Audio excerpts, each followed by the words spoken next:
character concept changes. And we are live. What's up, live? Hello. Hello, live. I am Dad. There you God go. damn it. I'll get him every single. I will get him every single time. Hey, I got you with the pork chop sandwiches earlier. So. You did get me with the pork chop sandwiches. We're even for today. Dude, pork chop sandwiches are fucking dope as fuck with some applesauce on the side. Oh man, fuck yeah. No, I was referencing the old the old GI Joe YouTube poop PSAs. Oh yeah, not dude. I grew up on pork chops and applesauce. Pork chop sandwiches. Was that All right. meme like All almost right, George 20 years Bush. old now? Yes, that meme is Not like George 20 Bush. years old that, now. That sir How is does not that- George how does Bush. How does that make for you me, feel? That's Bobby Brady. I'm trying real hard not to think about How it. does that make you feel that meme is over 20 years old? Please stop. Please stop. Hey, Please kid, fucking stop. I'm a computer. Stop. Stop All all downloaded. It can't be that old because the internet itself is only like 10 years old, right? True. Right? True. Absolutely. Oh, but yes. Wait, how? Give me a moment. I have to check something. Don't do it. I'm going to. You're just gonna make yourself sad. Yeah, it's just gonna hurt. Don't do it. He does this every time. So Yep. that meme may be over 20 years old, but so is Avatar: The Last Airbender. True. Oh, you son of a That's bitch. me. It is 21 years old. Stop No. Yeah. Yep. Fucking Airbender can drink? It premiered in 2005. Yep. Oh, Oh, this is not okay, Rojan. When the IP is You old do enough to this drink. Oh, we're gonna take Avatar out for a drink. All right. Good night, everybody. Apparently, we're too old to stay up late. Clearly. Yeah, I gotta take my Metamucil and hit the sack. Got early day of golf tomorrow. You know what? You know what makes it worse was I was 23 when that came out. Yeah, we know you're old. Yeah, I know. Lies and slander. Can we all stop? So I don't believe it for a moment. we are playing a 21-year-old game now. Have fun with that. But yes, so we are doing a bit of a temporary change now. Destiny Forge is going to be shifting to an every other week type game. That way everyone involved can be present and accounted for, seeing as how we are getting into more in-depth stories and combats to where the full cast is going to be needed. So we're going to go ahead and make a Avatar game here to take place on the alternating Mondays. We are using the Avatar Legends game system, a game system that came out a couple years ago that I had pre-ordered day one, and we haven't really had a chance to play it. So we are going to go ahead, and today we are going to make characters for a little mini adventure. And we're going to go through the step-by-step process so everybody at home who is interested in learning how to make characters and the design for it can follow along. Just as a start, we are going to start off just in straight up character creation. For those of you following along in your own books, that is chapter 4 on page 108. There is Avatar music playing in the background. Do not worry, Zorro. This is not DMCA-able. This is from the video game. So we have the ability to use it.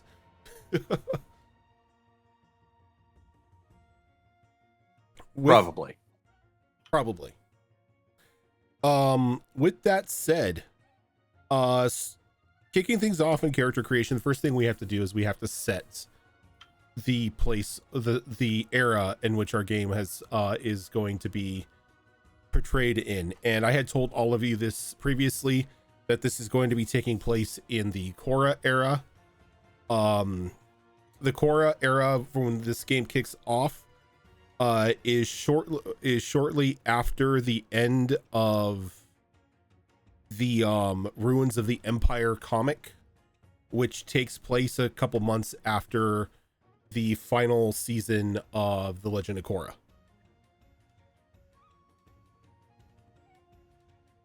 To move things along a little bit, this is going to be taking place about 6 months after the Ruins of the Empire has set. With that said, you don't have to worry about any of the lore or anything for that much, because what we are going to be doing is we are going to be doing a narrow scope game.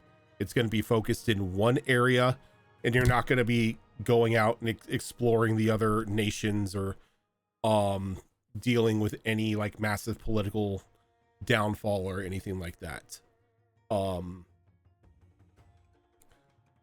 The setting for your mini adventure here, you all are going to wake up confused and unsure where you are at, as you are going to wake up on what appears to be a deserted island. I had given all of you the idea of what had happened. You were all listening to a radio broadcast in hopes that your raffle ticket was called, in hopes of winning a once in a lifetime quote unquote Avatar cruise put on by Varrick Industries. Last 72 hours are a blur. You have no idea what happened. You've woken up on this island, face down, covered in water and sand. And that is where we will be kicking off our adventure once this game starts. Now that we have our scope, the group focus, we could come back to once we start getting into gameplay itself. This is session 0. It's just a means to make the characters. So things like the group focus itself on what your goals are going to be is something that you all can determine after you have more information.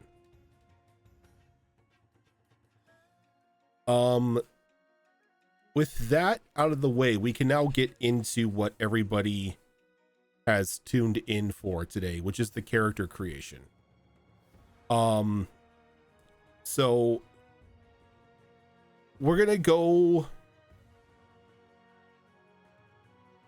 to the playbooks to kick off, and we'll come back to the rest of this stuff, because a lot of this is internal work for you all. Choosing the concept of who your character is, what drives them and their passions. As well as there are a bit of naming conventions that are in the book on page 114, depending on what nation your character is going to be coming from. This is something like we can cover the fire, like the nation that your character is going to call home, as well as their fighting style once we go around, as we go around the table and pick out the specifics in regards to your playbooks and the character itself. Just as a reminder and for information for people at home, there are 6 different fighting styles in this game. Of course, you've got the basics of the bendings of water bending, air bending, earth bending, and fire bending.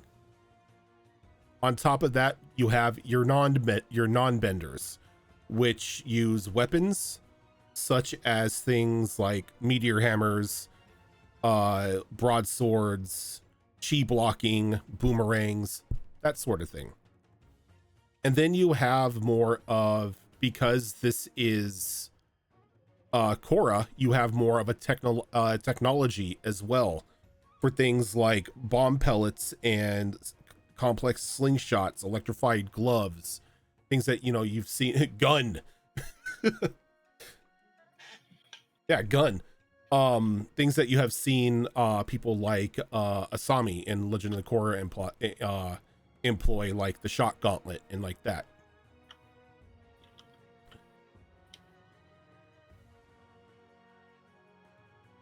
So what I want all of you to do at this moment is I want you to, somewhere on your character sheet where it is marked, I want you to go through and I want you to choose your backgrounds.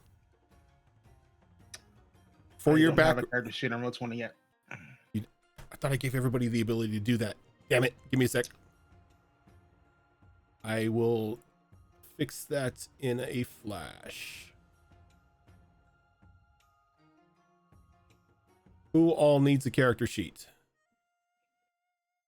I need one. I am able to create my own, so I think I'm okay. Oh wait, Okay. I see the button now. Okay, it just was slow on giving me the button. I got you already, Gilly. Okay. Tilt, do you have a character sheet? Yep. I just have to, do something with it, but yep. Okay.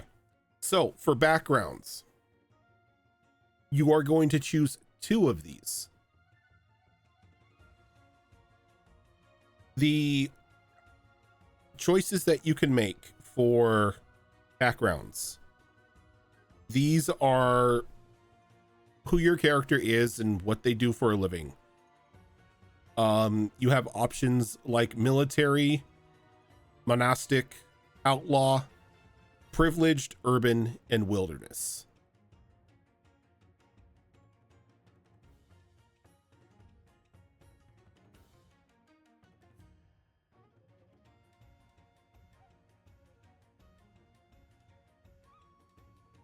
And on top of this, you should choose which nation your character resides from.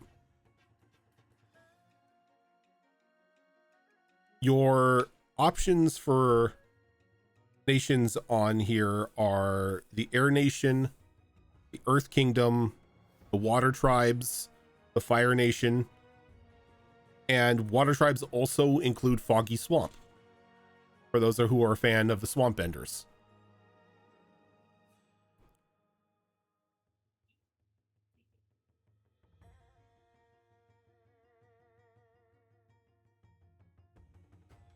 If you have any questions in regards to backgrounds and and whatnot, I would be happy to answer any of those for you.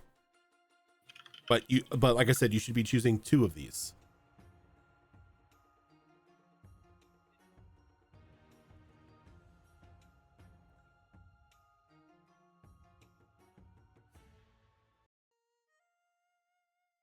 Two backgrounds or 2 nations? I thought we 2 only picked one backgrounds. nation. 2 Yeah, backgrounds. yeah, okay, that's fine. One, yeah, you don't have dual citizenship.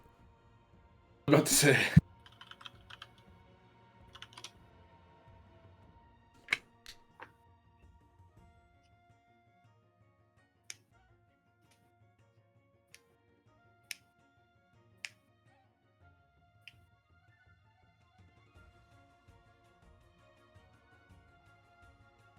And once you have chosen your backgrounds, your hometown you can choose on your own, because it may take some time for you to figure out which city you would like to be a part of, and then which town in that area you want to be from. That's not a problem.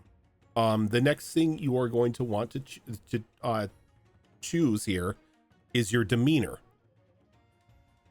Every one of your playbooks has 6 demeanors, which are ways your character tends to behave under social situations or when under pressure.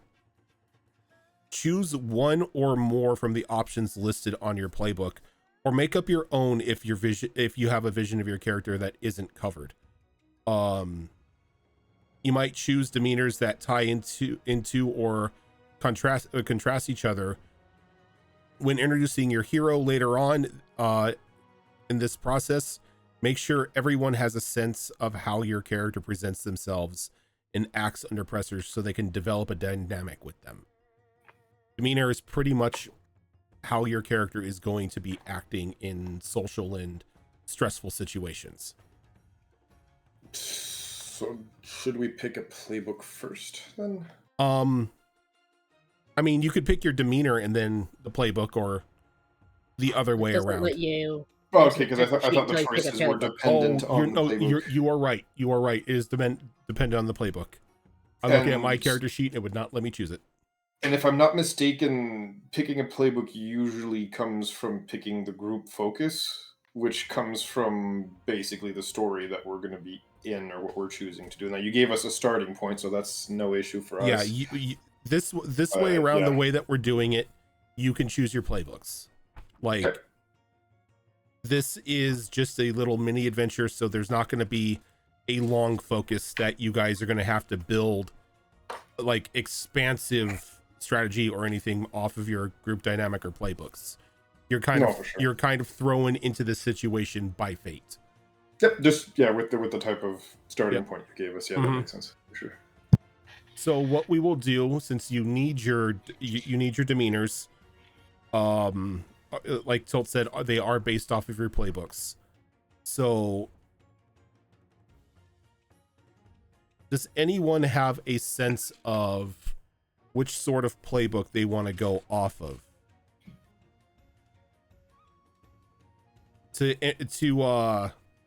those of you at home, there are 10 playbooks that we can choose from here. Do we have the page for that? The It's playbook, towards the back of the book. the playbook itself, 165. 112 lists the playbooks, and then as Gilly said, it's 164. 164, 165 is the more in-depth write-up for each one of them. I chose the hammer. You're gonna go hammer. All right, so Yep. let me bring the hammer here, as I have a map page. I already have the hammer up. Okay, so for the hammer,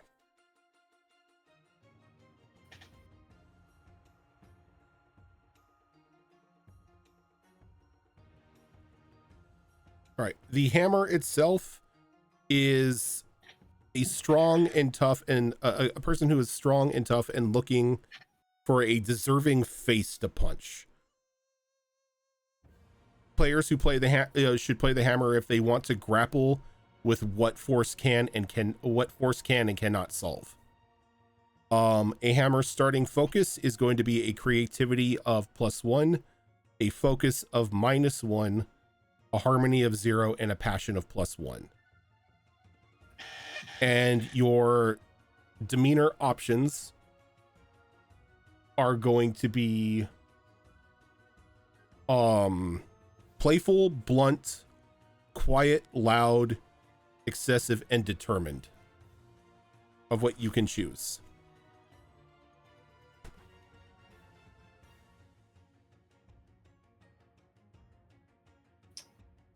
I'm going blunt. You're gonna go blunt.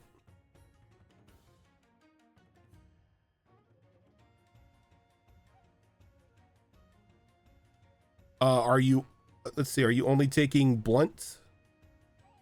So you pick one demeanor, 2 backgrounds, 1 demeanor. So I chose outlaw. It's choose one or and more urban. from the options of your playbook. So you can choose more than one, or you could just be flat out blunt. I mean, he's not really, you said we were going to be young. So I said the youngest your character can be is 16. Yeah, There's no real limit on age aside from 16 being the baseline. Yeah, I was going to go with 16. Okay. Just so I figured, the way I would like to play the character, being at the bottom of the age scale makes the most sense, because that would be the most passionate, Okay. and the most direct, which is like, and offending teenager. Not a problem.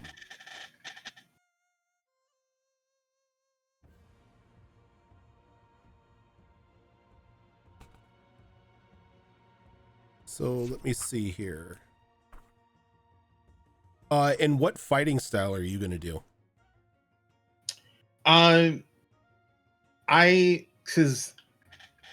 Because of the way, because I'm gonna put my +1 in passion, so Well, I want to do. I know. I'm thinking ahead because the way the playbook works out. we're gonna go through that like as we go through it, but I know, but I'm just explaining why my fighting style is this way. It's going to be basically earth defense and body enhancement. so are you going earthbending? Yeah. Okay. Earthbending.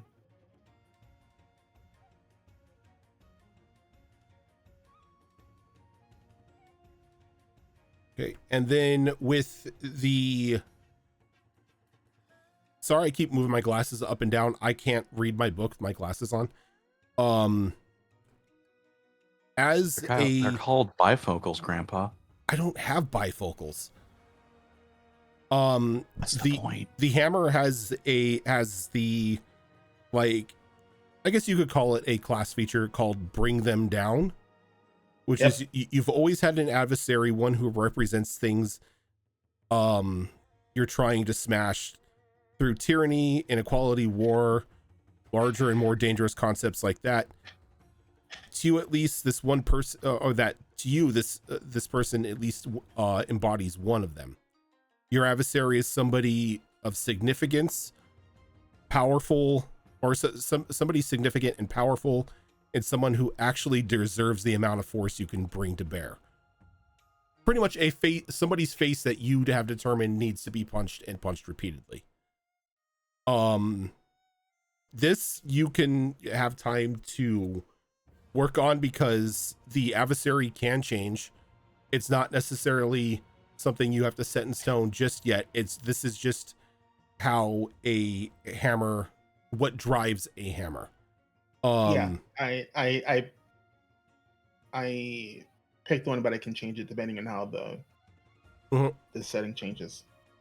Yep, and as you choose your adversary, you will choose a goal you have for the adversary of either capturing them, depose them, expose them, discredit them, restrain them, or exile them.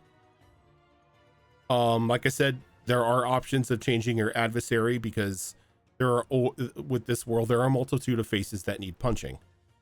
When you do enter into a fight against your adversary, you clear all fatigue and become inspired.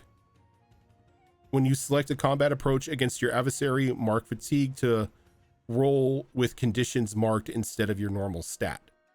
We'll get into the conditions and the stats and everything as we go into combat.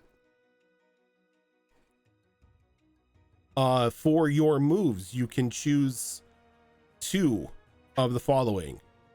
Fueled by anger, which you will mark the anger condition to use an additional basic or master technique when you advance or advance an attack.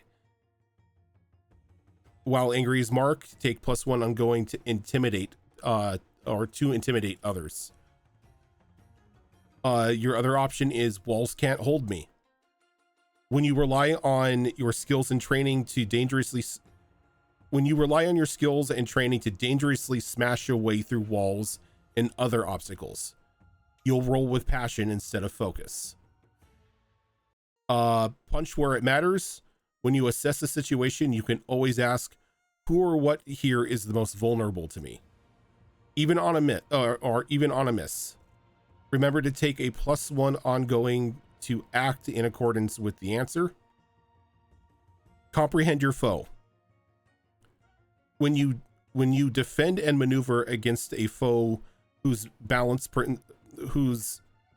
principle you can mark a fatigue to roll with creativity instead of focus. And then you have stand and fight. When you provoke an NPC into attacking, you roll with passion. On a hit, they come specifically for you. On a +10+, you are already ready for them, and you clear a condition from or become prepared. On a miss, they take advantage of your provoking to strike a blow where you least expect it.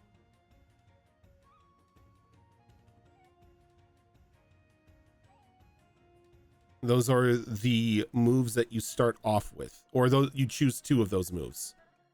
I want walls can't hold me and stand and fight. Walls can't hold me and stand and fight. Okay, so since this is a basic, this is just a basic short adventure style here. You will start off with one basic, one of these moves is basic, the other is mastered.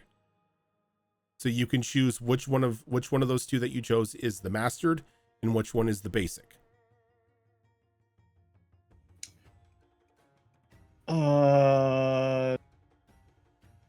Stand and fight will be the master. Okay.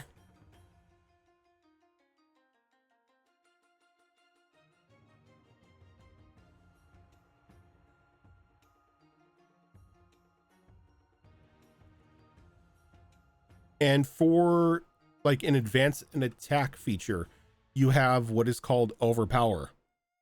You throw a punch with all your weight behind it, marking 3 fatigue to inflict a stun on an engaged foe. So you just throw a wild haymaker into him. Yup.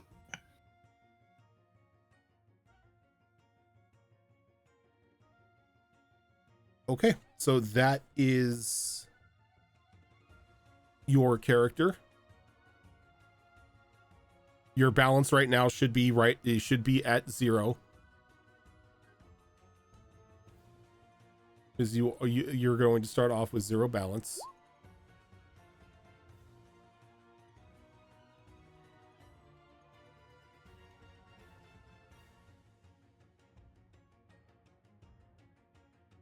Oh, that's a click, not a pull down. Okay. It looked like a pull down. Right. Does anyone else have an idea as to what they would like to play? Or if they have questions? I have like a million ideas, so I can just fill in any gaps once everybody else is picked.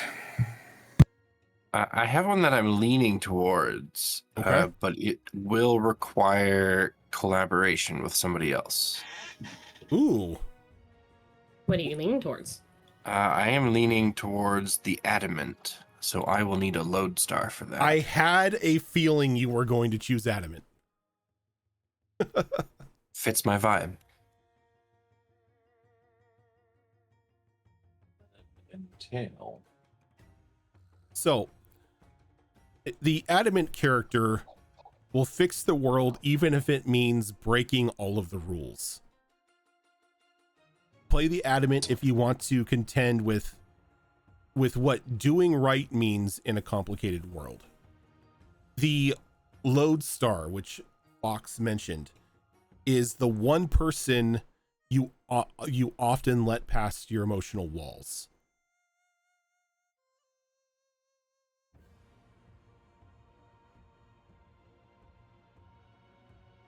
I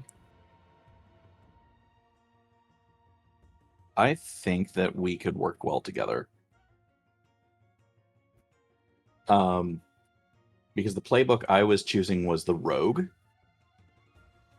Ooh. And so like, yeah, like basically I was thinking like, you know, a guy that kind of got in with a bad crowd in Republic City, basically as a means of survival, but is trying to get out and go straight. And I think that kind of character concept would work really well with the adamant. I could see that, yeah. Okay. So, if you are set on going on the adamant and using Spiffy as your lodestar, we can definitely move forward with the creation of the adamant, and then we'll jump to the rogue as well. Yeah, I'd be down for that. Okay, so your starting stats for the adamants are a creativity of 0, a focus of +1, a harmony of -1, and a passion of 1. Or of +1, I should say. Yep.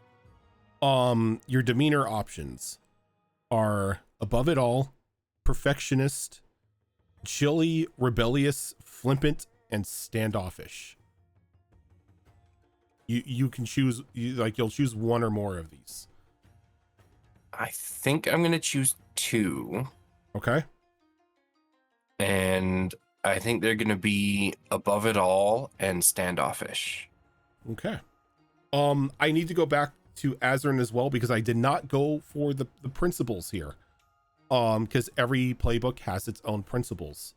For the adamant, the principles are restraint versus results. The adamant's 2 principles reflect their self-awareness and their attempt to manage their best and worst impulses. The adamant's results principle is all about their drive to change things for the better and have it stick. An adamant with a high results principle cares more about getting results than what it might cost. They're pragmatic to a fault and are willing to make sacrifices and tough choices to achieve things they deem worth it. The adamant's restraint principle, on the other hand, is all about their desire to hold back and be careful, to think and comprehend and plan instead of bullying ahead. An adamant with a high restraint principle still wants to achieve the same ends, but they're not doing so at any cost. They consider different paths and are more willing to compromise or accept imperfect solutions if it means avoiding other terrible consequences. The adamant's moment of balance pushes them to manage their principles to pursue results without giving up restraint.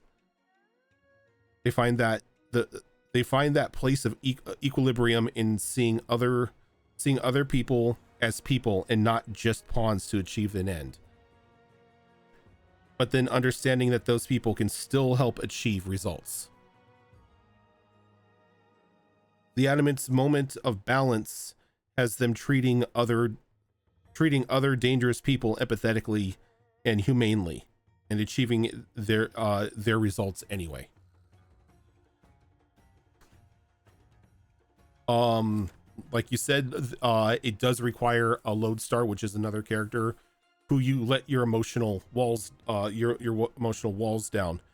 For Spiffy, since you are going to be this lodestar, as an adamant, your lodestar is the person you listen to and rely on to set you straight. You let them in and keep others at bay. Make sure your lodestar is another player when you create your character. We've done that.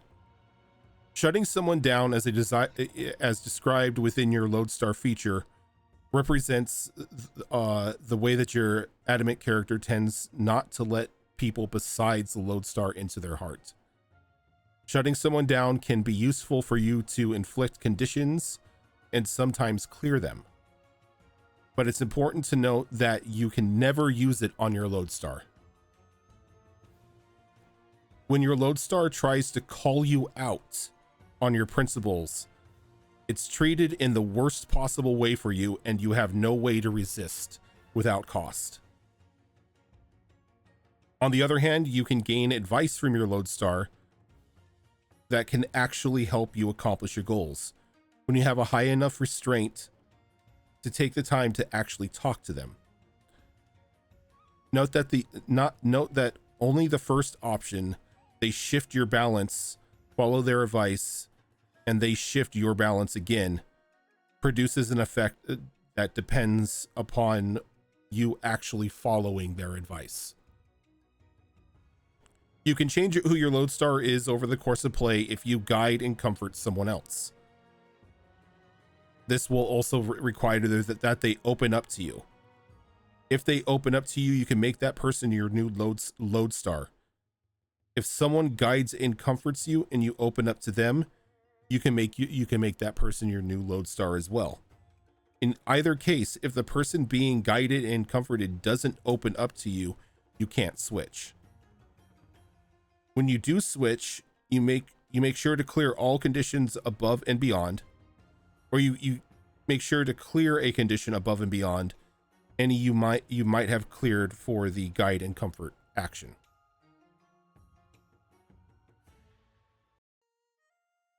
With that being said, you don't have to change your lodestar if somebody opens up to you. It's not a requirement. Yeah, I imagine they have that in there just as like you can do this if at any point something in the story drives a wedge between you and your current lodestar. Mm-hmm.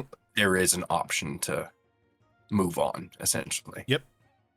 For your moves, again, much like Azarin, you will choose 2 of these. One will be set as mastered and the other is basic. You have This Was a Victory. When you reveal that you have sabotaged a building, device, or vehicle right as it becomes relevant, mark a fatigue and roll with passion. On your hit, your work pays off, creating an opportunity for you and your allies just at the right time. On a 7 to 9, the opportunity is fleeting and you have to act fast to stay ahead of consequences.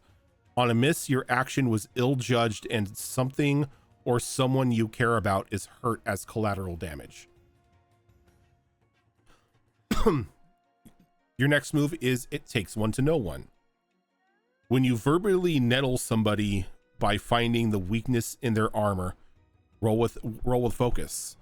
On a hit, you can ask 1 question. On a 7 to 9, they ask 1 of you as well.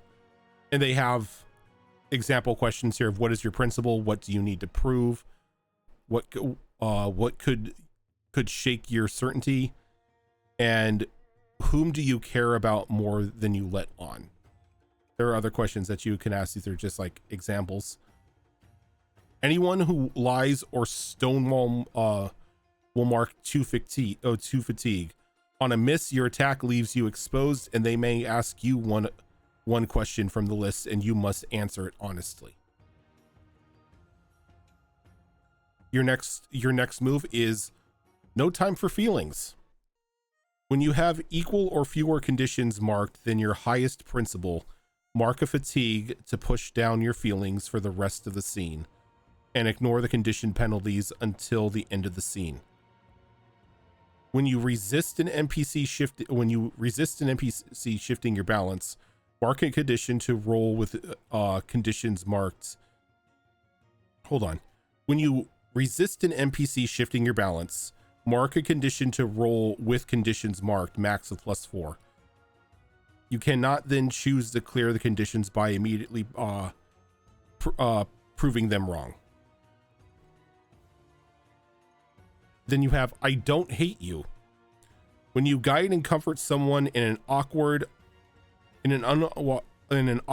understated, or idiosyncratic fashion, you roll with passion instead of harmony. If you mark insecure or insecure, okay, sorry, I messed it up here. You roll with passion instead of harmony if you mark insecure or insecure is already marked. And then you have Driven by Justice, which is just take a +1 to passion. And it has a +3 to max. You also have aside from enemy moves, you have Pinpoint Aim, which is a defend and maneuver ability. This doesn't count as one of your moves. This is just something that the adamant has. Take the time that you need to line up the perfect shot and become prepared. In the next exchange, if you advance an attack, roll with focus or passion, your choice. If you strike, you do not have to mark fatigue to choose what you inflict.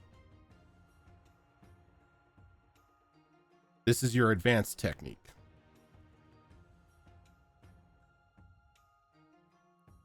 So for the moves, I think the first one that I'm gonna choose is This Was a Victory. Okay.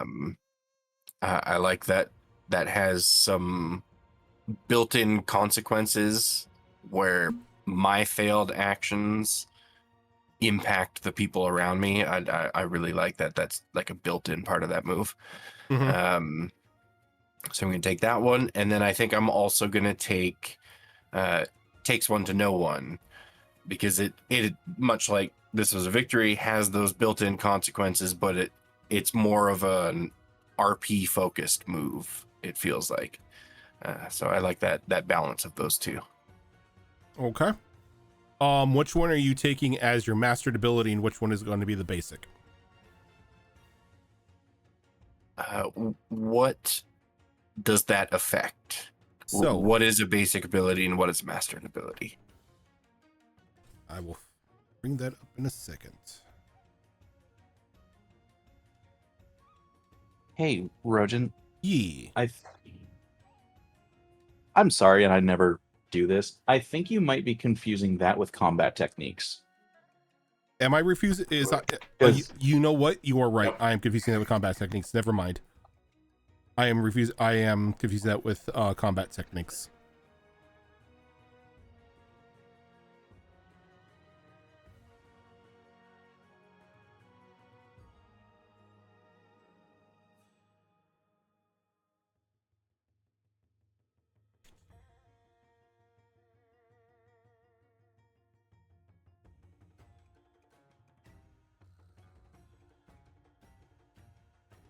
Let's see.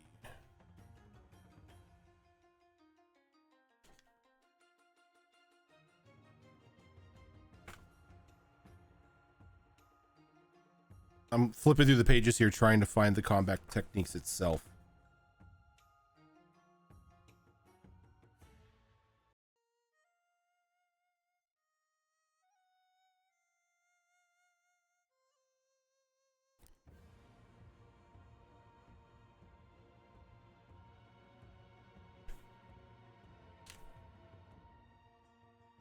There it is.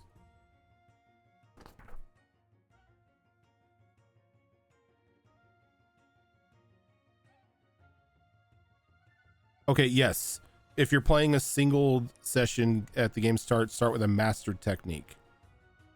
For more on basic techniques, see page 211. Which I believe...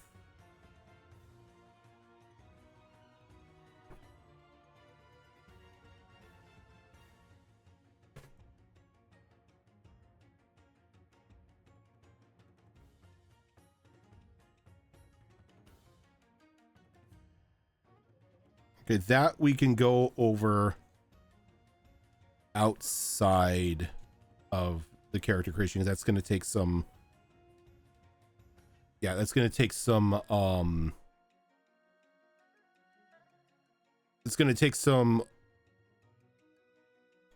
I'm losing my words here. It's going to take some researching on everybody's end to see which combat technique you're going to want to choose as mastered.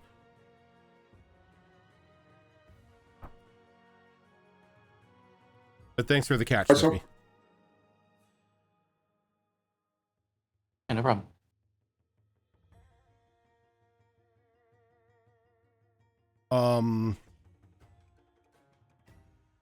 I think that's it for you, Fox.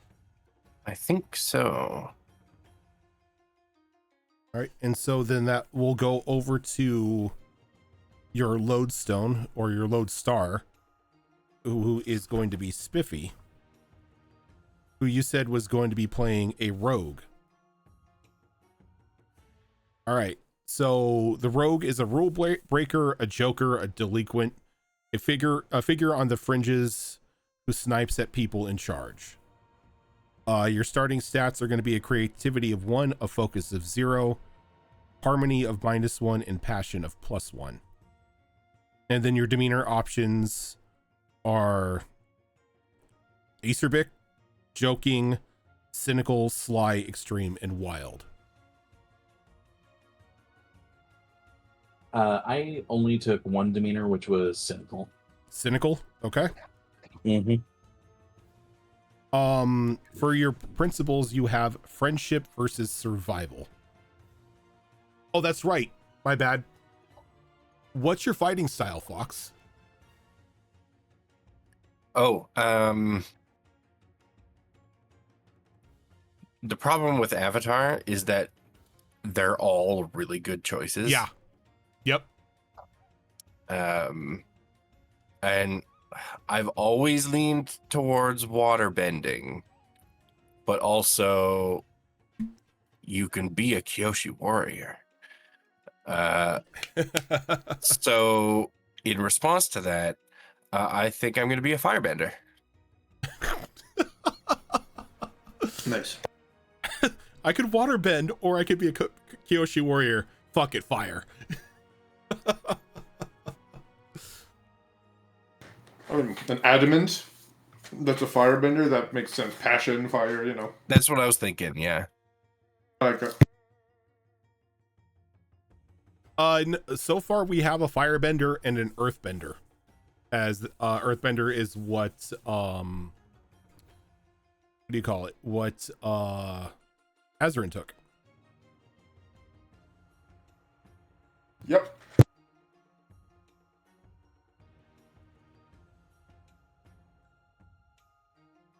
All right, so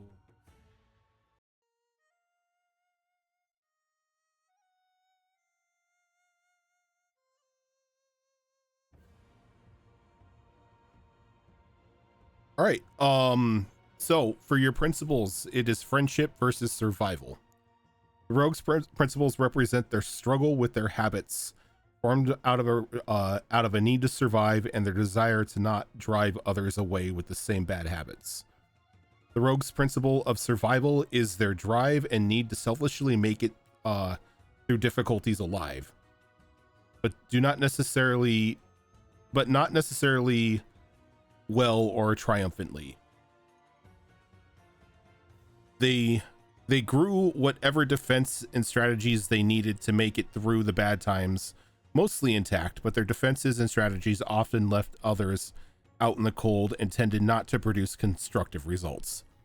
A rogue acting out of survival isn't trying to win a fight. They're desperately trying to survive it and at any cost.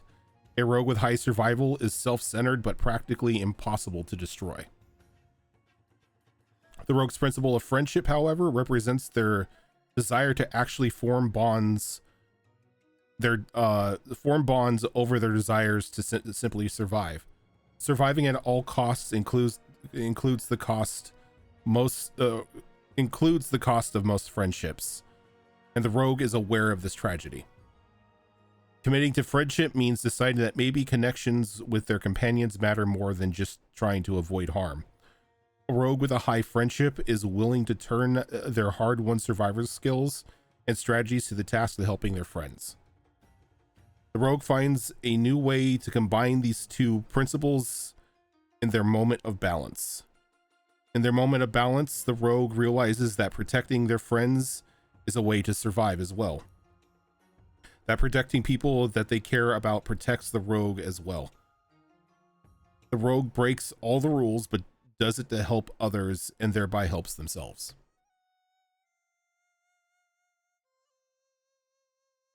Though you do have bad habits. As a rogue, you've picked up some bad habits over the years. Most people are pretty set on trying to get you to stop. But maybe you could bring your friends along for the ride. Choose 4 bad habits that you indulge in. Casual thievery and pickpocketing. Vandalism or sabotage. Trespassing. Daredevil stunts. Charming insults of dangerous people. Cons. Rabble-rousing or gambling. This is just a list of fun things to do. Right? It's true. As the adamant, Jesus, this is a bad idea. It was shockingly hard to pick only 4. Pick 4 crimes you wish to commit. Any necessary skills or talents related to your bad habits are considered to be part of your background. When you indulge in a bad habit on your own, shift your balance towards survival and roll with survival. On a hit, you pull it off and vent your frustrations, clearing fatigue or conditions equal to your survival minimum, or your survival minimum of 0. If you have no fatigue or conditions, mark a growth. On a 10+ roll, you also gain a windfall, a boon or opportunity. Your bad habits seem to have paid off this time. On a miss, you are caught by someone dangerous or powerful, and they complicate your life. When you indulge with a bad habit with a friend, shift your balance towards friendship and roll with friendship. On a hit, you and your friend pull it off and get closer to each other. And each of you marks the other as inspired. On a 10 plus, you also obtain some useful resources or information and become prepared. On a miss, something goes terribly awry, and you can either take the heat yourself or shift your balance towards survival and leave your friend in the lurch. It was that whole part there, like indulging bad habits with a friend, that I'm like, I jumped on, grabbing that adamant, because I'm like, oh, good, this is beneficial to the both of us. Or I have a patsy. You have a It's patsy, one or the exactly. other. Yeah, that's fair. Your lodestar is a bad influence. So what four? Yes, that's hilarious. What 4 crimes are you choosing?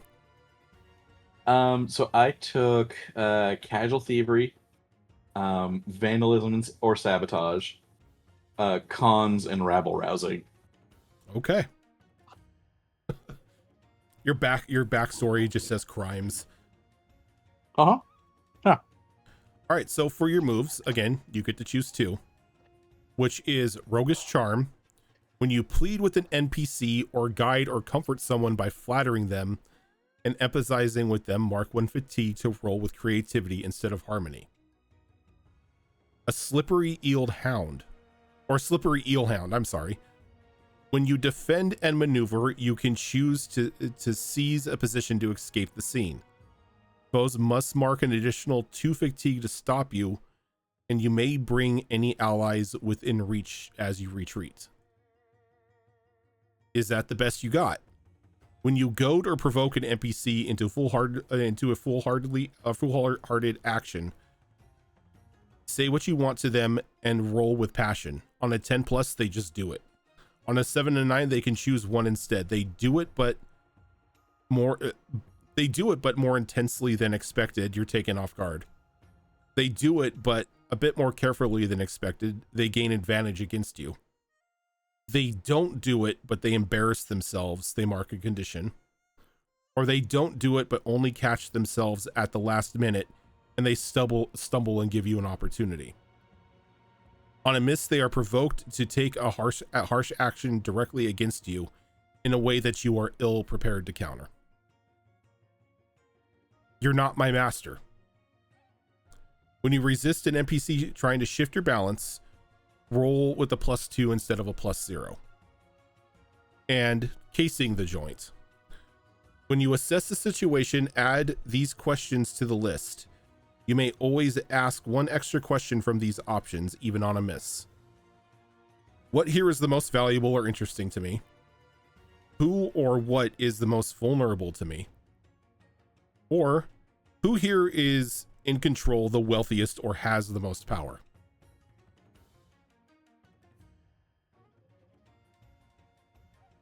And then as an advance and attack, you have Sweep the Leg. You attack where an enemy is the weakest and most off balance. If your foe has a total or 3 or more conditions and fatigue marked, inflict 2 more fatigue. If your foe has fewer than 3 total conditions and fatigue marked, inflict 2 fatigue, but you also mark 1 as well.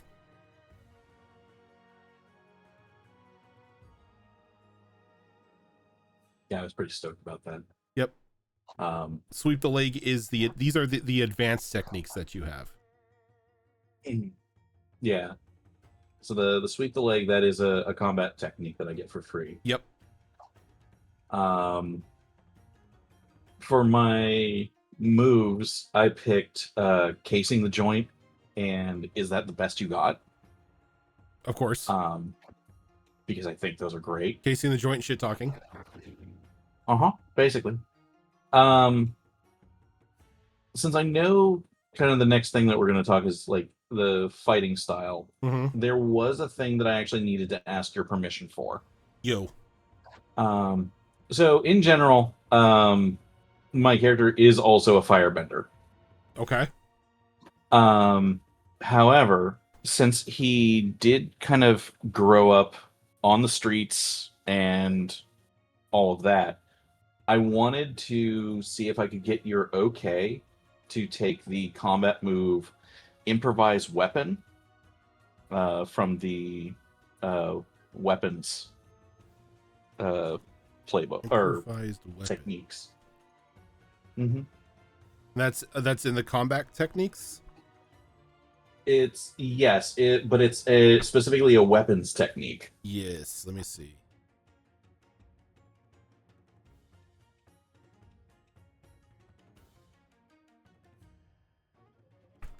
I'm just noticing now that this is one that's on the character sheet, but not actually in the book. What's that? The long and short of it, all it does is it says that I quickly arm myself with a weapon improvised from materials around me.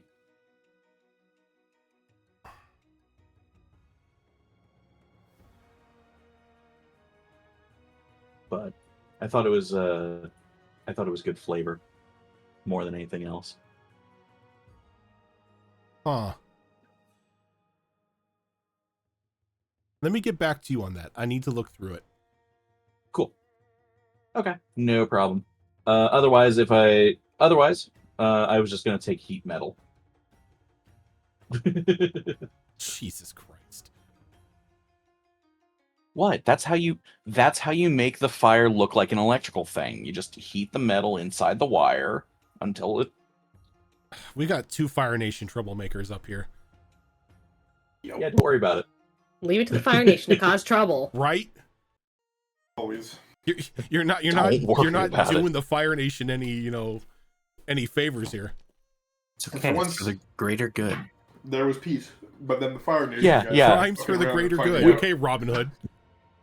We're doing this insurance scam for the greater good. Stop it.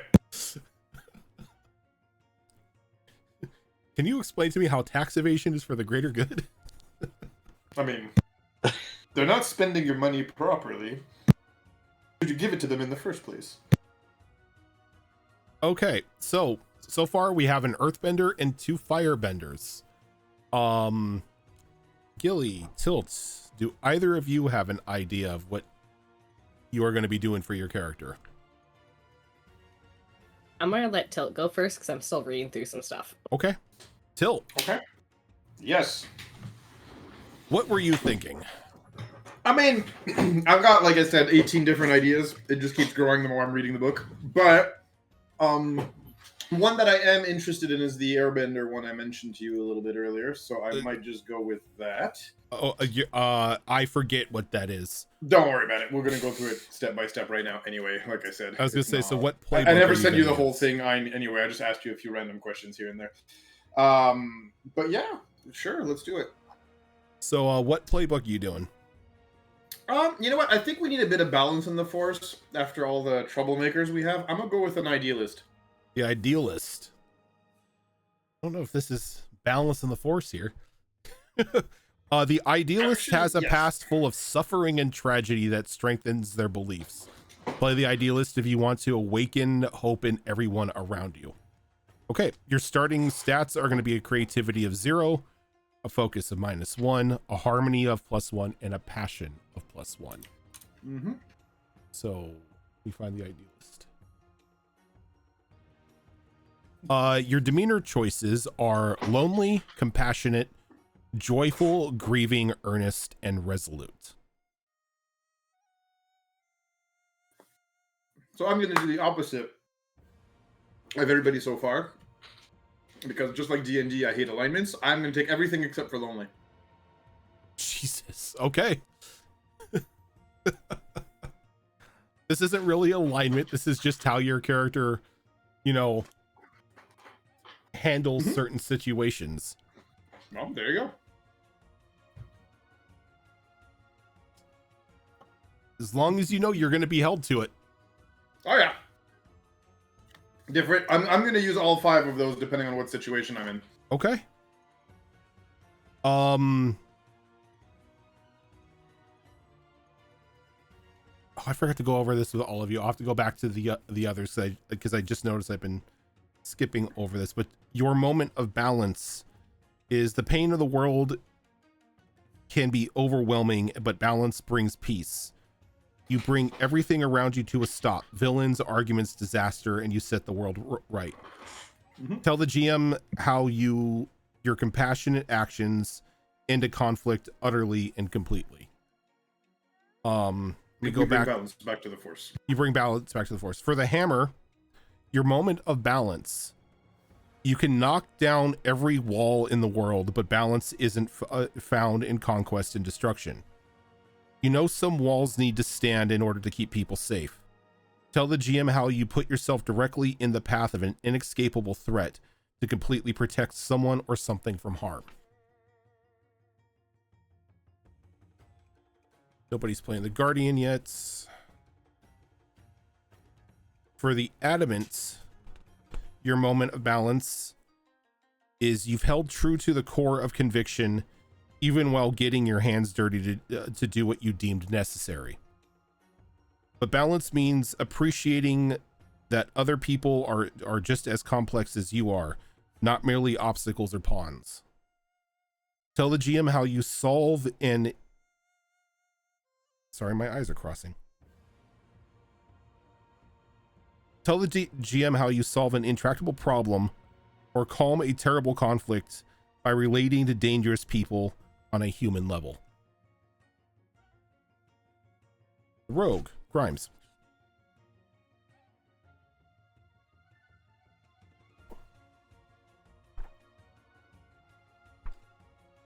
The Rogue's moment of balance.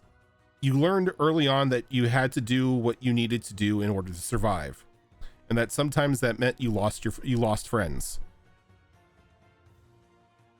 Now you find a new balance. Now you find a new balance. Rule breaking isn't something that drives people away. It's something that you can use to constructively, that you could use use as constructively with your friends. Tell the GM how you lead your companions to break all the rules and accomplish an incredible feat. Going back to the idealist here.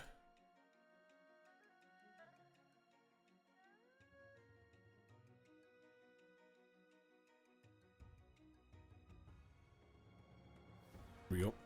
Your principles are forgiveness versus action. The idealist's two principles of forgiveness and action represent these two poles. Their forgiveness principle is all about their desire and ability to forgive, to move on past transgressions and offenses through empathy, understanding, and emotional catharsis. Forgiveness doesn't mean that the idealist offers it to everyone. It just means that the idealist is committed to resolving and moving on from past pain and injury. Sometimes it needs someone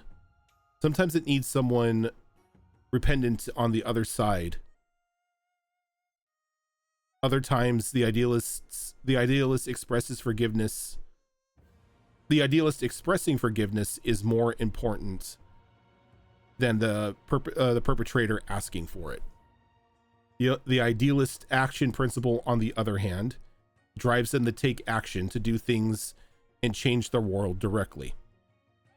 Sometimes action expresses itself as vengeance, attempts to punish those responsible for wrongdoings. Other times it expresses itself as using the drive towards justice to directly act and make things better, destroying dangers, protecting the innocent, and making a real and immediate change. The idealist tries to balance, or tries to balance, these two principles by finding a way to both take action and make change, and to be compassionate, merciful, and forgiving. Their moment of balance signifies finding this perfect equilibrium.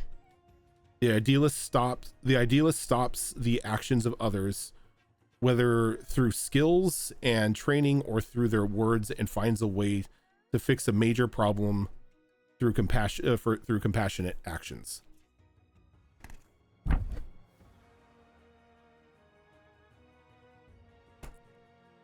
Hell yeah. With that, you have Never Turn My Back. You've seen sadness and grief. You're no stranger to loss and pain. but you know the world can be a better place and nothing happens without good people fighting for what's right. You have a code. Choose 3 ideals from the list to define it. Always speak the truth. Always stand up to bullies. Always keep your promises. Never strike the first blow. Never deny a request for help.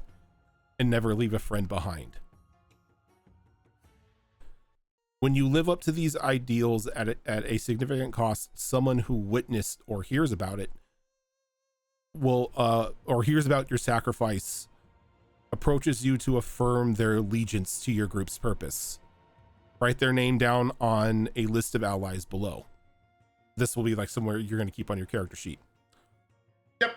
For allies, you can always plead with these allies. They always care what you think, or you can always plead with these allies. They will always care what you think. They always open up to you if you guide and comfort them, and if you call on them to live up to their principles, as if you have rolled a +10. Wait, oh, and you can call upon them to live up to the principles as if you had rolled a +10 by erasing their name from your list of allies. Basically, yeah. It's TLDR. The idealism is the real friends we made along the way. Yep. And if I call them on their BS, it allows me to basically auto 10 Make them plus do it, the thing. but at the cost of their alliance, basically, because then you Yep. cross them off the list. For Never Turn My Back, the idealist code isn't binding the way that the icon's prohibitions and responsibilities might be. Correct. The code doesn't represent the code doesn't represent rules that another has imposed on the idealist so much as the code doesn't represent rules that another has imposed on the idealist so much as the very ideals that they picked for themselves and the things that they strive for to be the best versions of themselves. When you pick your ideals, make sure you pick them around things you are interested in doing in the face of difficulty. For example, if you pick Never Strike the First Blow, you're saying that you want conflicts in which you might. You're saying that you want conflicts in which you might want to strike first. What the fuck? Am I reading this wrong?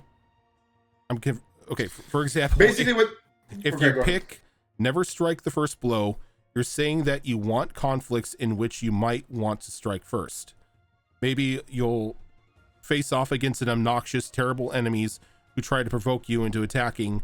Maybe you'll encounter foes skilled at oblique threats so that they can do harm without ever striking the first blow.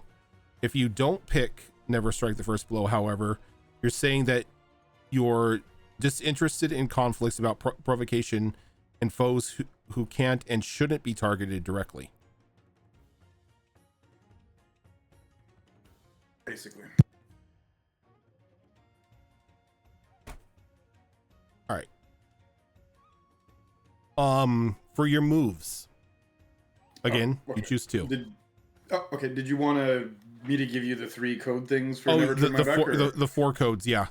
3, not Is 4. it 3? It's 3 ideals. 3 yeah. 3 ideals, okay. Mm-hmm. So which Sorry, one are you not to be choosing? that guy. No, you're fine. Okay, so I think I'm gonna do always speak the truth because from a roleplay standpoint, that could be very funny. So how's the food I cooked for you off the sweat of my brow? So yeah, I just think always speaks the truth could be really funny in many different ways. I think I want to do always stands up to bullies just because this is an Avatar campaign. Yep.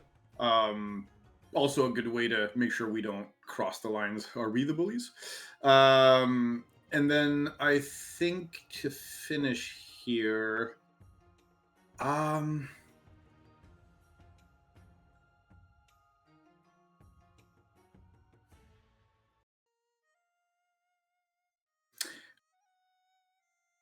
yeah, I'll take Never Strike the first blow. Why not? Let's go. Okay. Let's have some fun with that. It'll force me to think differently than just fight. So for your moves, you have the strength of your heart.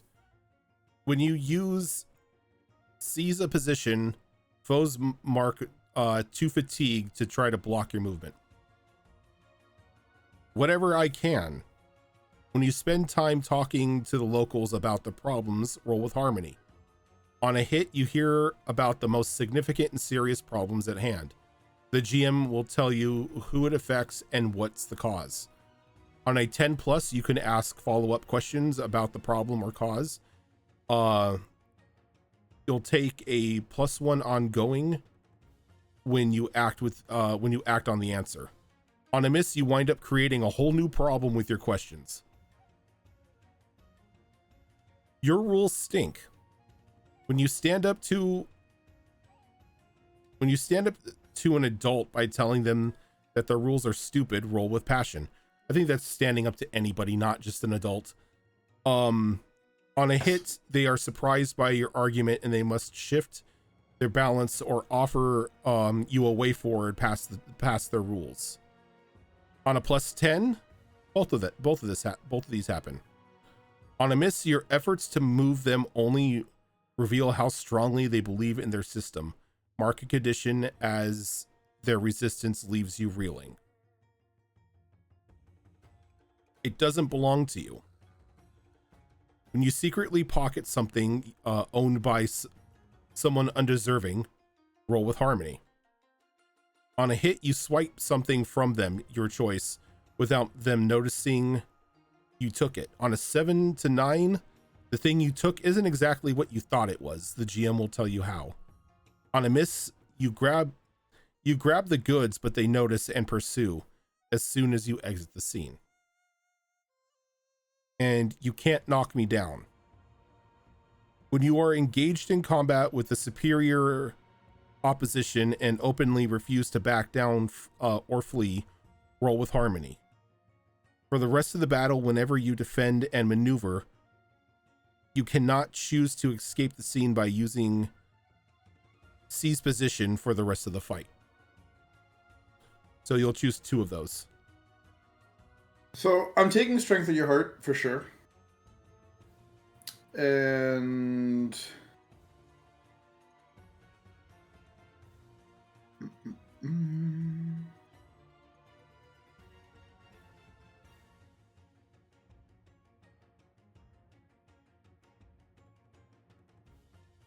I was gonna do Can't Knock Me Down, but honestly, I'd rather not do 2 combat focused ones. I'm gonna try taking something a little different. You know, I'll do whatever I can.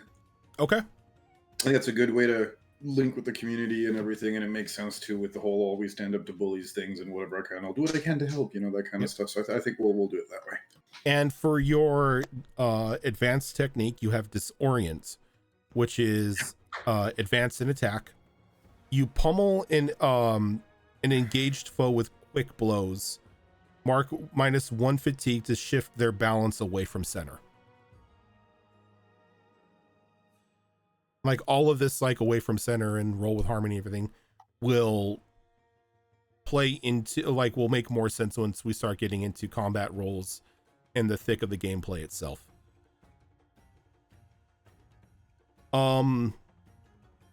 And what's your combat style?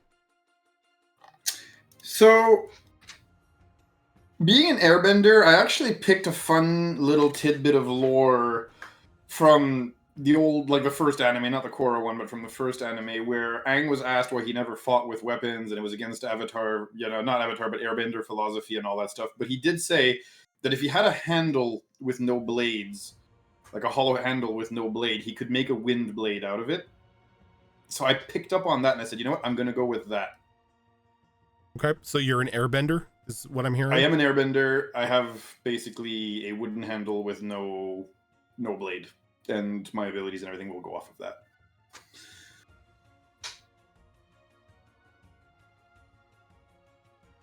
Okay. And I think before... What's that? Go ahead. I was going to say, do you need my 2 moves as well, or? You chose your 2 moves.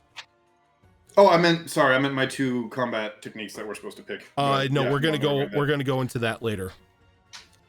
No problem. Before we move forward with Gillies, let's go ahead and take a quick break here because I need to get something to drink. I don't know about you guys. But we will be back in a couple minutes. Later.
And we're back.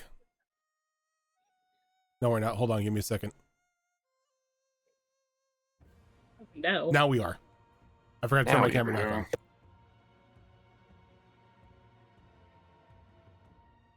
Welcome back. We did get a Holy raid crap. during a break. Oh, damn, that's a massive raid.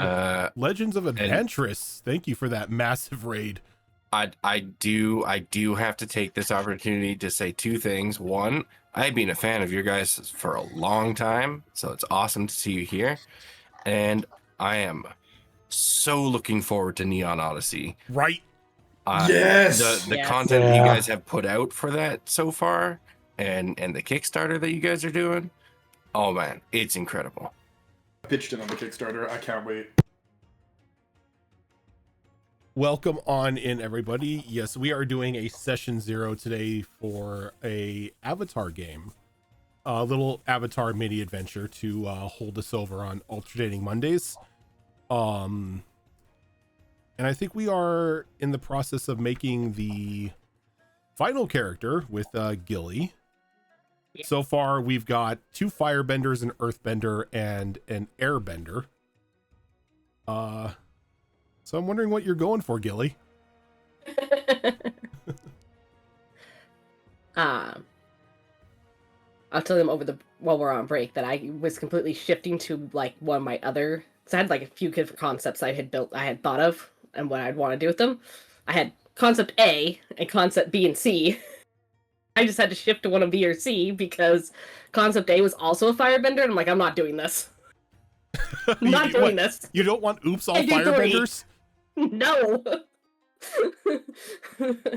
No. So I did shift to a waterbender. Oh, we're going water bending. Yes. Okay. I'm gonna go with the Icon playbook. Oh, I was hoping somebody went with Icon. I was really hoping somebody went with Icon. I'm glad then. I had a hard time picking. There's so many good playbooks. Yeah. Like all of the playbooks are amazing. Oh wait, no, I was hoping somebody went for the bold just because I wanted to see somebody with a pet. Icons get a pet too. Icons get a pet too? They can. I did They not can have read an that. annual companion large enough to ride.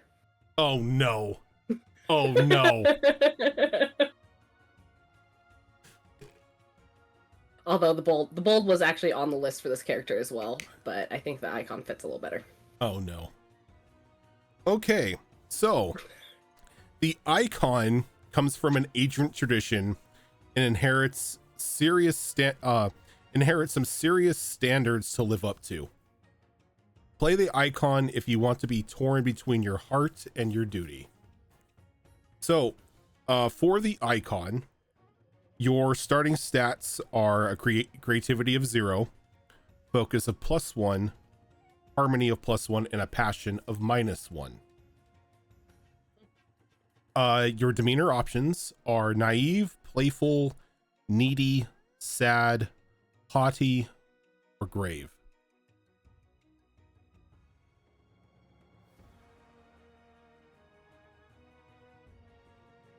Probably gonna go with the playful for this character.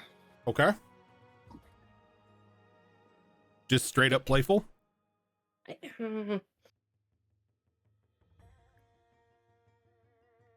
think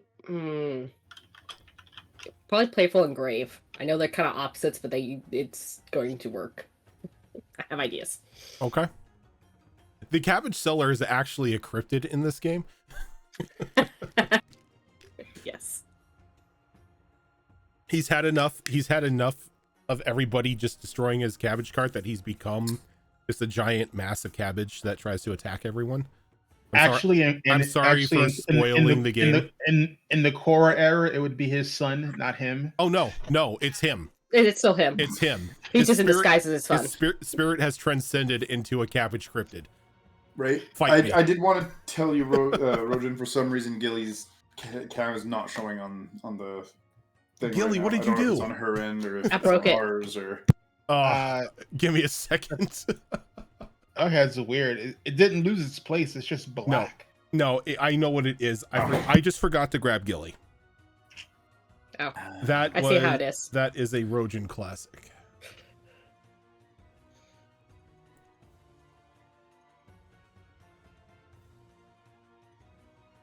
There, Gilly's fixed. Gilly now exists once again. Yay. Okay, so your moment of balance, and to clarify things, moment of balances for you guys, as they are super like strong abilities and moves, are something that can only be obtained once your character has advanced far enough in character development to be able to use it. So you will not be starting off with these, but it's always good to know about them. Your moment of balance, others have laid a path for you that you cannot escape, but balance means you understand the limits of their vision. You make this role your own in this moment, charting a new path for yourself and your tradition. Tell the GM how your new understanding of your burdens forges a new way forward for everyone.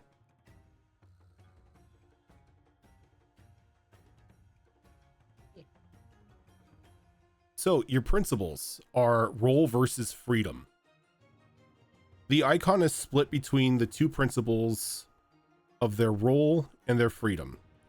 The icon's role principle represents the commitment to the icon's role principle represents their commitment to and belief in all the duties and meanings of their role.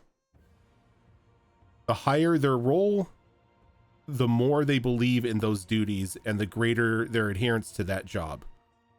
An icon with a high role integrates their sense of identity with the role. They begin to see the world through the eyes of someone fulfilling a duty first and foremost, long before they think of their own needs. The icon's freedom principle represents their desire to be free and to make their own choices and act as they want and just have fun. If it's the freedom other people enjoy, at least these people who are not defined as such a rigid set of important responsibilities. An icon with high freedom tries to avoid the role and its duties, often with significant consequences. They may try to foist their work off onto other people or institutions, or just let the work go completely undone to pursue their own fun adventures. The icon tries to find balance between these two principles by defining themselves and their role all at once. Their moment of balance reflects them not simply assuming the role as others have described it, but remaking the role into their own, exerting the freedom to choose the role and to define it by their own way. They may end up rejecting the role as others conceive it, but they may also reinvent the role itself in ways that inspires others to commit to the idea of the role even further. The greater good.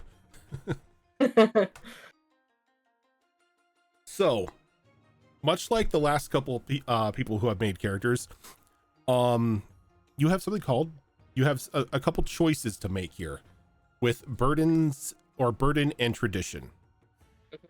You are an icon of your burden and tradition. You are expected to be its exemplar, its single most important representative, trained up from a young age and saddled with the weight of history. You have been told that you are vital to this world.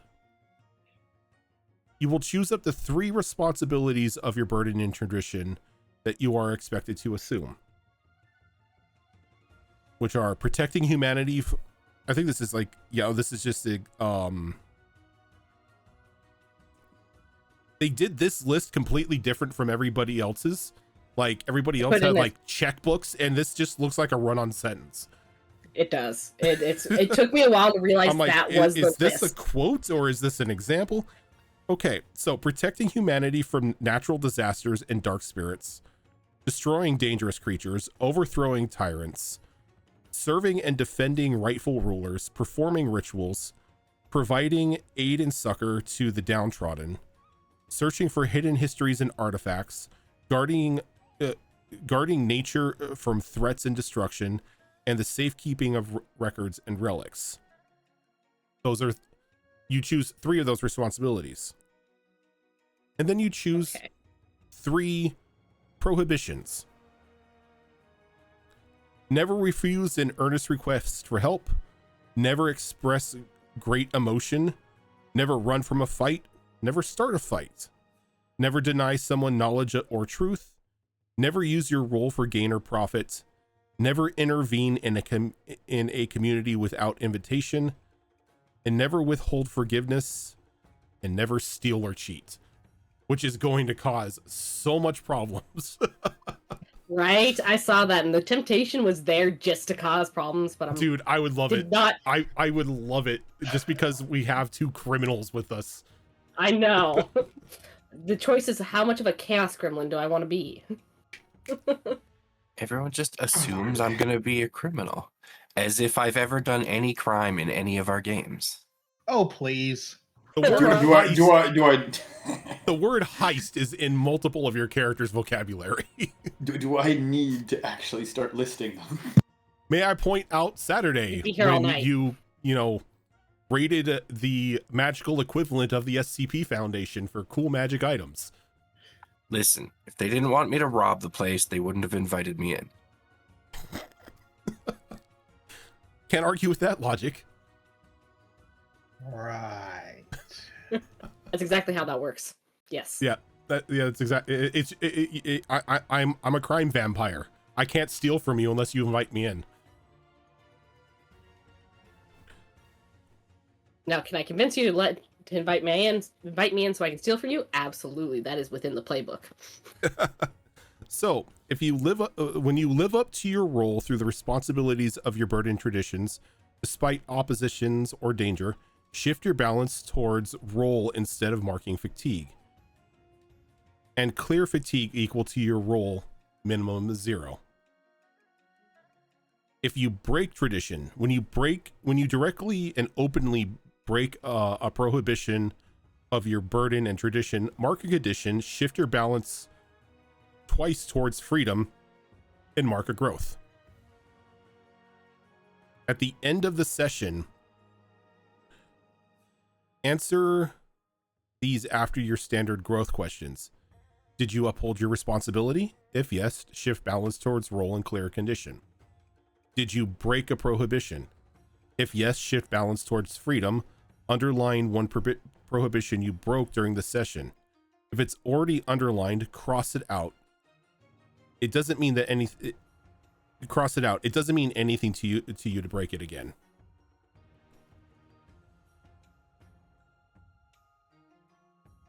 So I will let you think on those responsibilities and traditions. Okay. But as you're thinking of that, you have... I just noticed that one of the moves is just called Yip Yip. Yes, it is.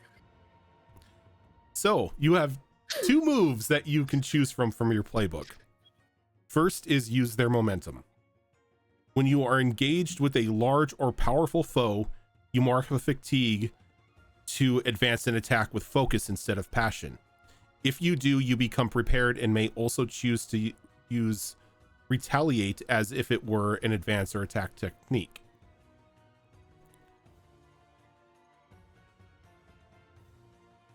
They put this name in here. It took me a minute too. Bonzu Pippin Paddle Opsicopolis the Third.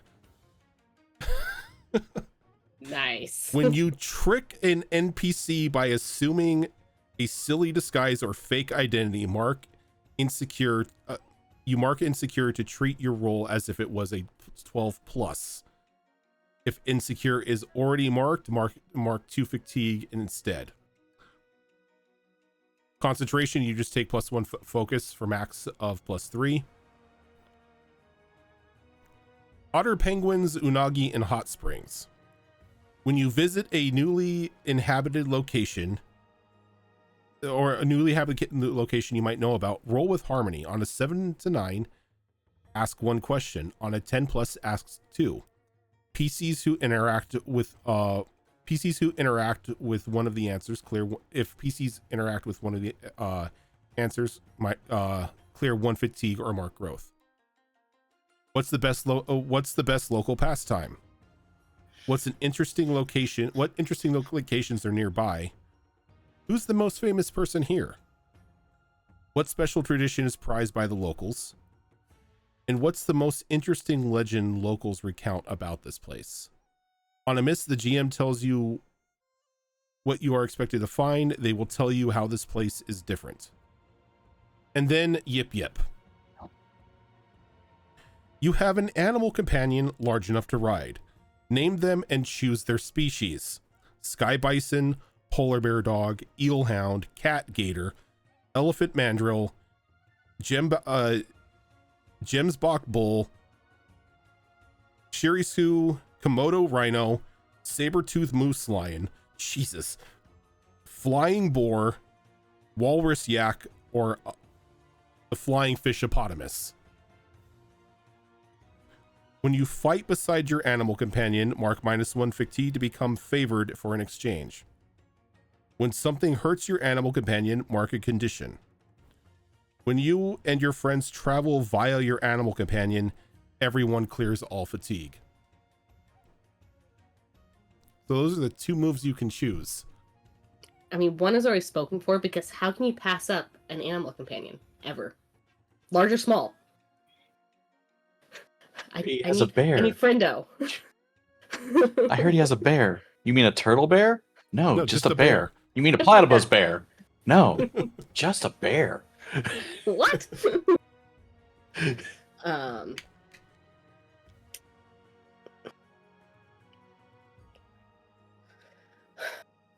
Well, the otter penguin, Denagi, and hot springs is really tempting. I'm not sure how much that's actually going to come into play here. You'd be surprised. Given that we're... No. I'm so torn onto the second one. And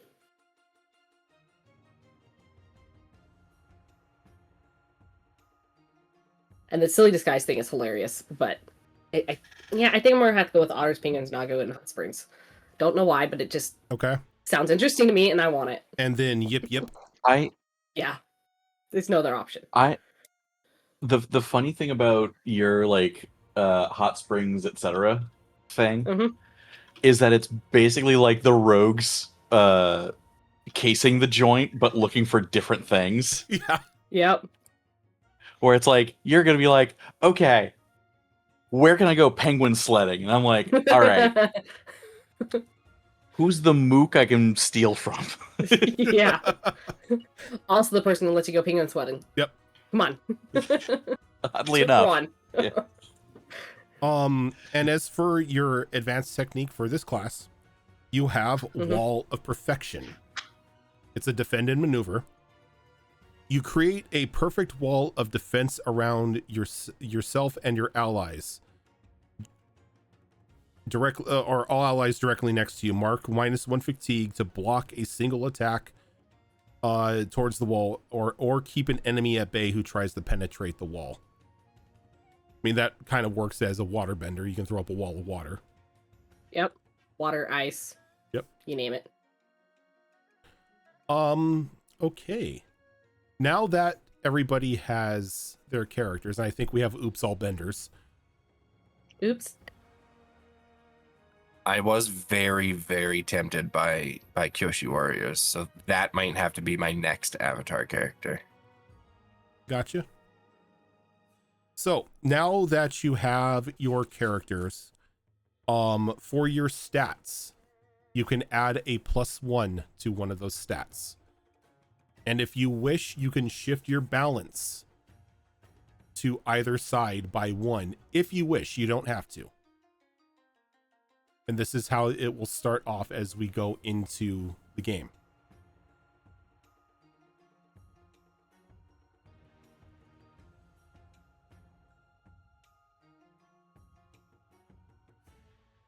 Gilly, I do have a question. Do you have a choice on which companion you want? I have to look them up because I don't remember them all. Okay. I honestly don't remember what the saber-tooth moose lion looks like, but it entertains me. Say. It's in Discord. Oh, okay. I need to look at this. Because That sounds all sorts of dangerous. That is awesome. It's annoying that they didn't give it trample, but you know, it has reach. It's fine. Damn it. Yes, the magic card. Yeah.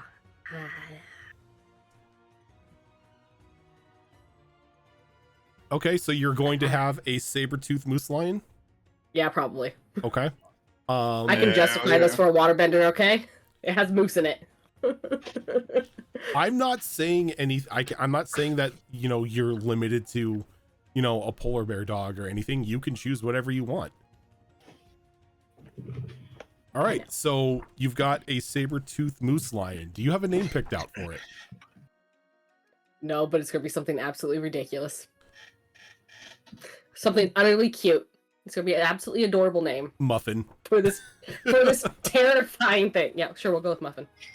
That works. Foo-foo It's now cuddly named Muffin. poops. Yeah, foo-foo cuddly poops. No, it's gonna be named Muffin now. Roger said it, and it's not gonna leave my brain. So You miss Gustav. Gustav 2. Electric Boogaloo. You got to say the whole thing though, like a Tribe Called Quest. Thank you. Let's get the Or proper Pimp Call Slipback. Yep, get the proper Boondocks reference in here. Gustav Mark II. So yes, you have the +1 that you can add to whichever stat you wish to choose. You can move your balance either to one side or the other by 1 if you wish. Don't have to. You can start off at perfect 0 when the game begins. Now that you've chosen your characters and you've chosen your class, your identity, your fighting style, I am going to give you a little bit more information as to how we are starting.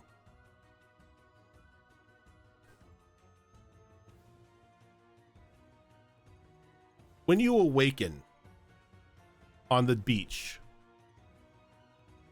you notice that you are in separate groups. A group of 6. Around you, you have a plethora of discarded supplies and what looks to be secondhand camp equipment.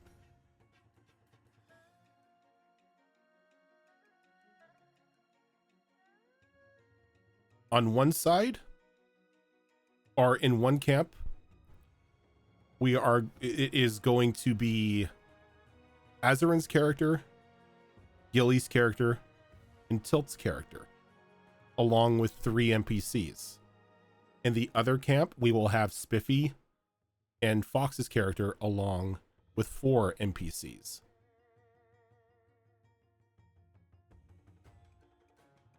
Tilly, jeez, I'm like Ow. crashing everybody's name together. Gilly, Azarin, Tilt. You see a banner that says, "Welcome Turtle Ducks." Fox and Spiffy, you will see a banner that says, "Welcome Platypus Bears."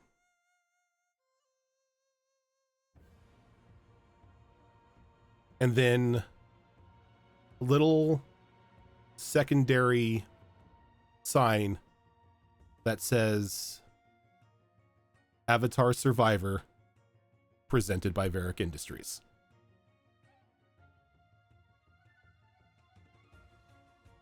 And that is when you notice a crew around your camp teaming with mover equipment as they begin to film you all.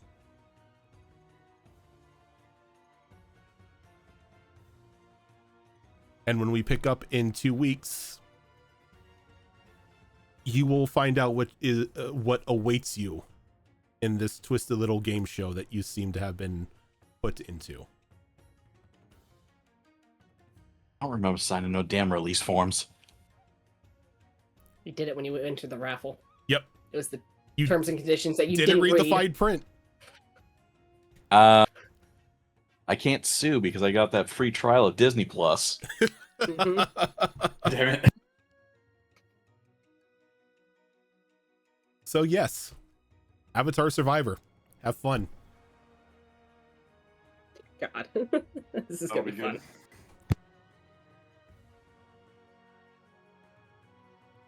fun. So in your off time, what I need from you and what Zoro is going to need from you is your character names, the way that your character looks, not Avatar Hunger Games. Don't put that in my head, Zoro. I'll do it. Do it. I need a character name, your looks of your character, get those to Zoro as soon as possible so the art can be made. Also go through the combat maneuvers and make sure that your combat maneuvers are selected and that you have selected the one that you have mastered. And when we jump into this in 2 weeks, we should all be ready to go. If you have any questions or anything that come up while you're looking into the creation or the combat styles or anything like that, let me know. And I'll work with you the best way I can. Spiffy, I'll look into that improvised weaponry to see if you're able to use it. But does anybody have any questions about any mechanics or any rules we may have glossed over? Anything at all? I know you briefly touched on it before, but what's the difference between mastered versus learned and everything? Is it just the accuracy rating on the move? So, a mastered ability. It's pretty much, if we're playing a long campaign, it's pretty much just an ability that you have leveled up through use and practice as your character has grown through the story. But seeing as how this is just like a little one shot, like, well, not a one shot, but a mini adventure, you start off with one of the combat abilities already set as at a master level. Yes, I was just wondering that, like, how does that translate, basically? So let me find the combat thing so I can give you the specific answer. I was just curious.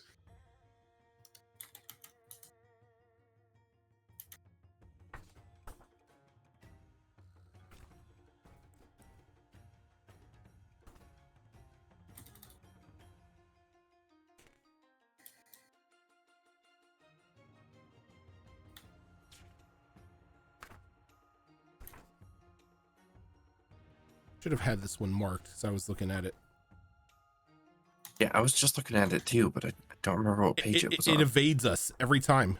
Every time I go to look at it, it just decides that it's going to evade. 211. 211, thank you.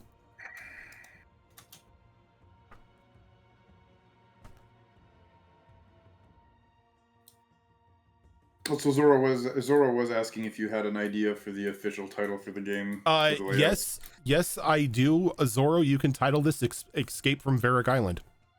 There we go.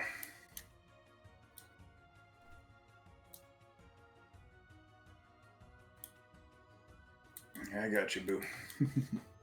Okay, so a master technique means that the player has gained full control and can perform the technique at will consistently every time without question, just like your basic techniques. And if like we were playing a long-term campaign, in order to master a technique, the player must, or the character must, fulfill a mastery condition, some special task to set to them by their teacher, often when the character first learns the technique, but sometimes much later. So the technique you're going to choose is going to be set as a mastered one.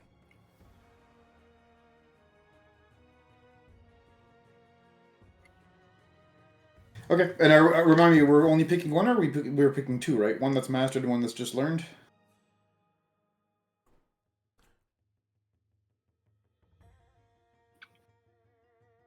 if memory serves.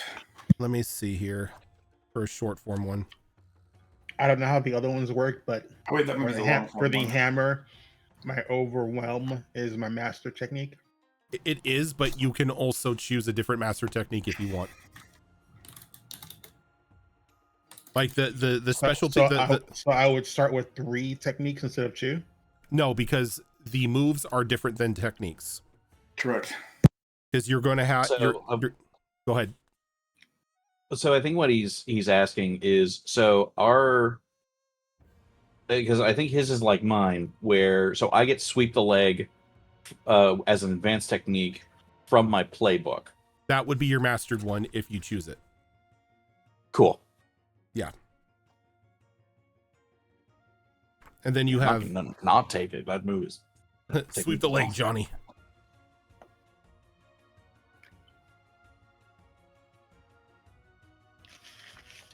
So what I'm saying is under combat techniques, Yeah. I already have overwhelm as selected as a master. Mm-hmm. It's part of the playbook.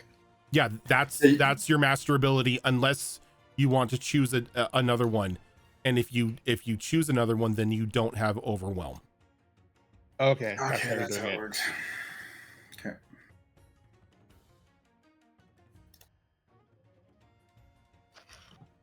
Yeah, I'm not giving enough overwhelmed. Fuck that. Character creation. That's the whole point of being a hammer.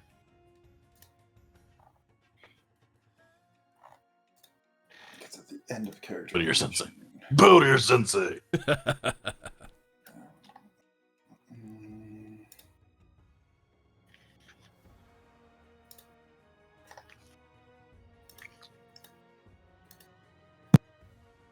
Okay, so I will get back to you on how many combat techniques you guys should have. I don't want to give you like an incorrect amount of combat techniques and then have you run out with an arsenal when you shouldn't have it.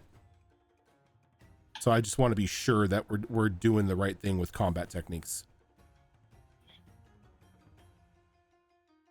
211.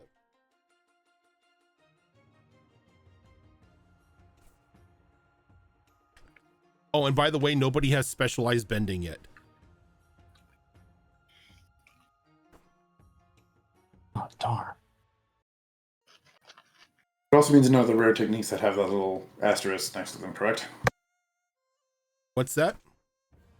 That also means none of the rare techniques that have little asterisks Yeah. next to them, right? Yeah. Okay.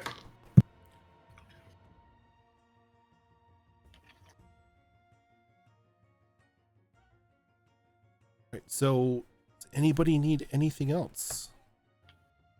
Oh, it's pretty clear to me.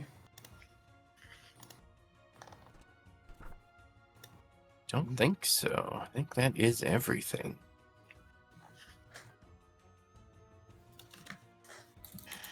Yeah, it's just now going through the rest of this and making sure I understand it all. Yep.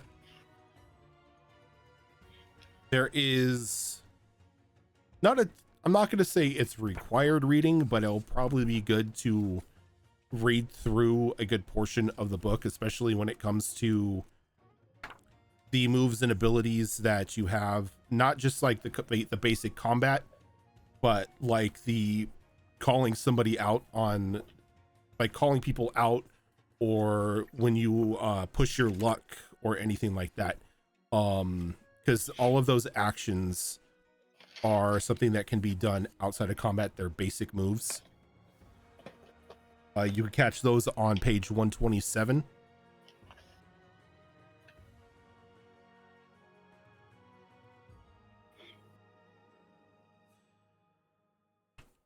I would also advise reading into how combat flows as well.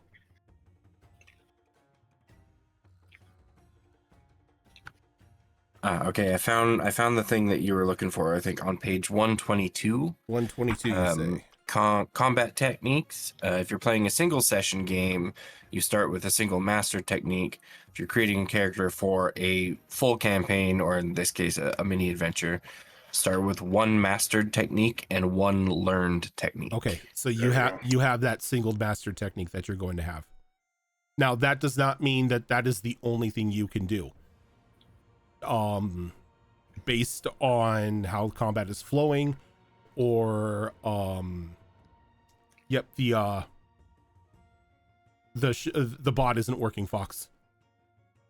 Oh, I knew I forgot something.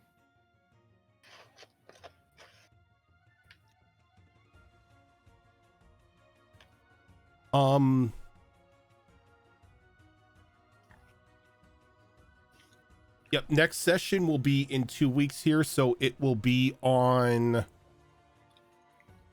not the 1st, but the 8th of June at 8 p.m. Pacific time. Awesome. I look forward to it.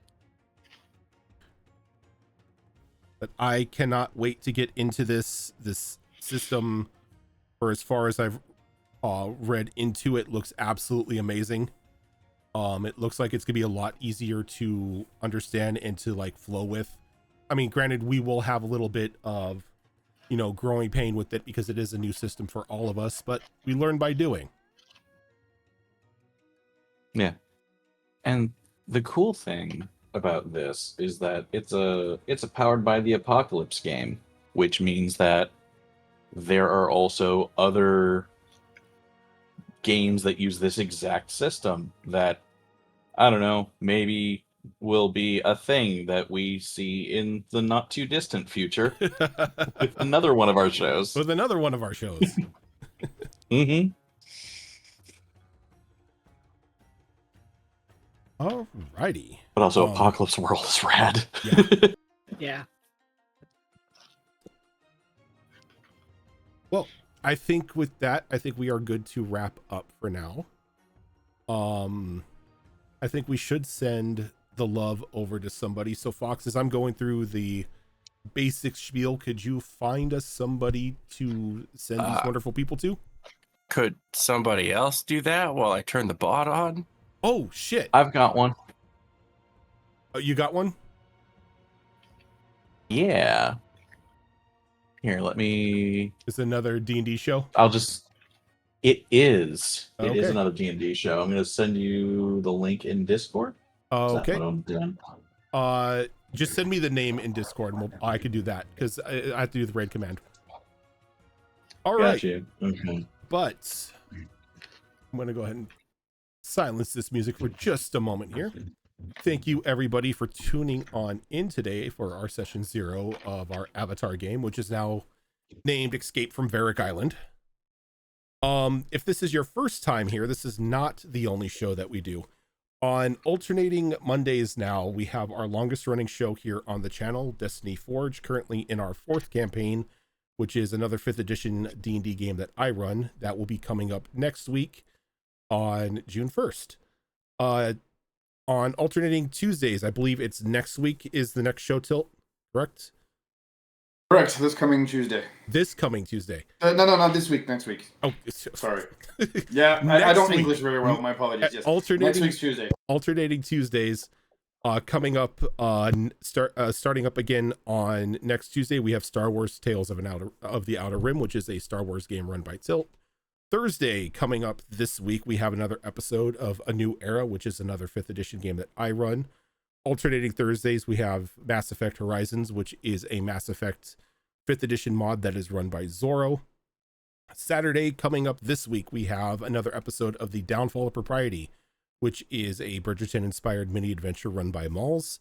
Alternating Saturdays, we have Withered Wastes, which is another 5th edition game that I run. And then on the weeks that we have Withered Wastes later on in the evening around 8 p.m. Pacific time, we have the return of Vigilant 6, which is our superhero game. And then on Sundays, we have Wayward Wanderers, which is our Pathfinder 2 Extinction Curse game that is run by Azrin. But for now, we are going to head on off. Let me see who Spiffy sent me the name for. If my phone ever catches up. They have rated us before. So we are going to go and send the love over the Dork Tales.